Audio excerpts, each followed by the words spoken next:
या अल्लाह मेरे गुनाहों को बख्श दे। मैंने दुनिया पे इतने गुनाह किए हैं जिसकी वजह से कोई मेरी खबर पर सूरह फातिहा पढ़ने नहीं आता है। एक बार मुझे दुनिया में फिर भेज दे ताकि मैं दुनिया में अच्छे काम कर सकूं। दुनिया के चकाचौंध में अपनी आखिरत खराब कर ली। या अल्लाह हमें माफ कर दे, आज मैं तन्हा अकेला हूँ। या अल्लाह मुझे माफ कर दे। या खुदा मुझे माफ कर दे। या अल्लाह मुझे माफ कर दे।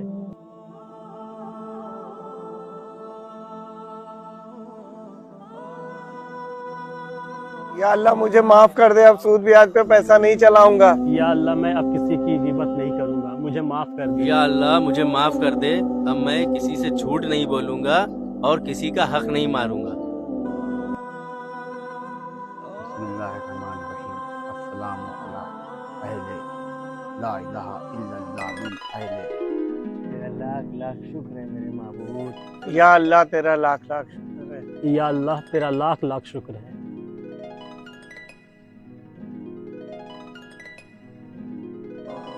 इबादी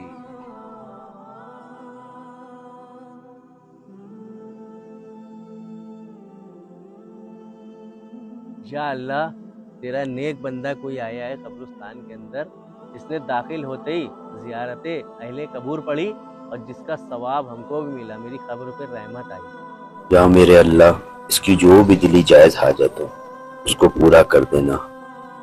या मेरे अल्लाह इस शख्स का कभी कोई नुकसान न होने देना। कायम भाई 2 पीस निकालिए। रेहान वहां से 4 पीस निकालो। और कायम भाई ये पार्सल आज जाना है, इसको लगवा दिएगा, है ना। बाकी 1 पीस वो निकालिए, इसको अलग पैक किएगा। ये बोलिएगा सैंपल है, उस पर लिख भी दिएगा, बाकी मैं बात कर लूंगा उससे।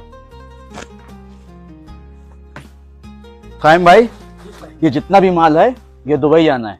हमने कॉल कर दी है कोरियर वाले को, आप माल पहुंचवा दिए, बाकी मैं उससे बात कर लूंगा। और हाँ, कोई भी मेरे पास आए उसे ऑफिस भेजिएगा, मुझे कुछ काम, मीटिंग है मेरी वहाँ पे, ठीक है। कोई पेमेंट आया था? हेलो, हाँ मैं आ गया हूँ बस। कायम भाई कहाँ हैं आप?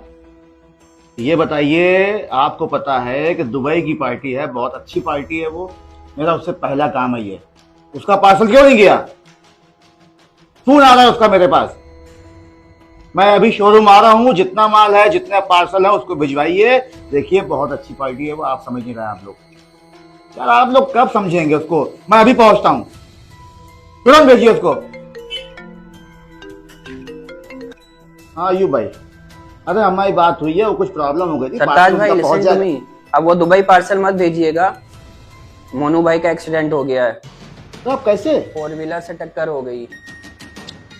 ओहो अच्छा, चलिए मैं देखता हूँ। या मेरे अल्लाह इसकी जो भी दिली जायज़ हाजत हो उसको पूरा कर देना। सर आपसे कोई मिलने आया है।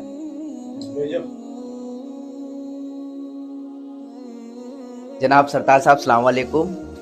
हाँ वालेकुम अस्सलाम, तशरीफ रखिए। आपका कपड़े का शोरूम है, हमने जो है कपड़े की फैक्ट्री डाली है, लिहाजा मैं आपके साथ कारोबार शुरू करना चाह रहा हूँ और इस फैक्ट्री में जो भी मुनाफा होगा वो हम दोनों में बराबर से हिस्सा होगा। और ये रही आपके लिए 5 लाख रुपए की एडवांस चेक, एनवेलप में इसको निकाल लीजिएगा, ठीक है। शुक्रिया चाय के लिए। हाँ हाँ क्यों नहीं, बिल्कुल हम लोग मिलकर करेंगे। चाय लिए। अच्छा सरताज साहब मैं चलता हूँ, इस एनवेलप में जो है आपका एड्रेस भी लिखा हुआ है, बाकी बात मैं फोन पे करूंगा आपसे, ठीक है। अस्सलाम वालेकुम। मैं चला जाऊँ। भाईजान हम लोग बहुत बड़े नुकसान से बच गए। ये कहिए टाइम ने दुबई पार्सल नहीं भेजा था।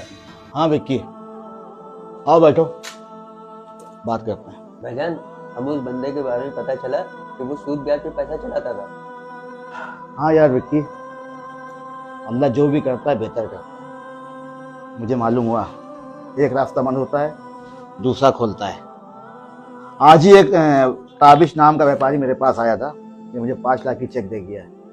और विक्की जहाँ तक हमने सुना है कि इस्लाम में सूद ब्याज खाना और खिलाना दोनों ही हराम है। हो सकता हो कि हम लोग का कोई बड़ा नुकसान होने वाला हो, इसलिए अल्लाह ने हम लोग की आंखें खोल दी। बल्कि आंखें क्या खोलनी, तो मसलहत परवरदिगार है। इस्लाम में किसी के लिए बद्दुआ नहीं है। उस शख्स के लिए, उस व्यापारी के लिए हम यही दुआ करेंगे कि ऊपर वाला उसकी मग़फ़िरत फरमाए और उसके घर वालों को सब्र दे। और हाँ, तुम क़ाइम से कह देना उसका जितना पेमेंट एडवांस था वहाँ उसकी फैमिली से कांटेक्ट करके उनको वापस भेज दे। बाकी ये चेक लगवा देना, ठीक है? मैं देखता हूँ।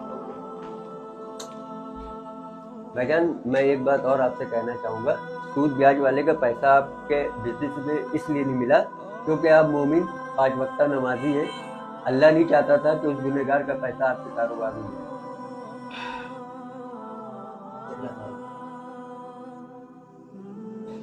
या मेरे अल्लाह, इस शख्स का कभी कोई नुकसान न होने देना। जब भी आप कब्रिस्तान जाइए, कब्रिस्तान में दाखिल होते ही ज़ियारत अहले कबूर पढ़िए। ये ज़ियारत सुन्नत रसूल है। जितने भी वहाँ कब्रिस्तान में तमाम मोमिन मोमना दफन होंगे, उन सब की खबरों के ऊपर अल्लाह अपनी रहमत फरमाता। जो लोग सूद खाते हैं वो कब्रों से इस तरह आवाज दागता उठेंगे जैसे किसी को जिन ने लिपट कर दीवाना बना दिया हो। ये इसलिए कि वो कहते हैं कि सौदा बेचना भी तो नफे के लिहाज से वैसा ही है जैसे सूद लेना। हालांकि सौदे को अल्लाह ने हलाल किया है और सूद को हराम। तो जिस शख्स के पास अल्लाह की नसीहत पहुंची और वो सूद लेने से बाज आ गया, तो जो पहले हो चुका वो उसका, और क़यामत में उसका मामला अल्लाह के सुपुर्द। और जो फिर लेने लगा तो ऐसे लोग दोज़खी हैं कि हमेशा दोज़ख में जलते रहेंगे।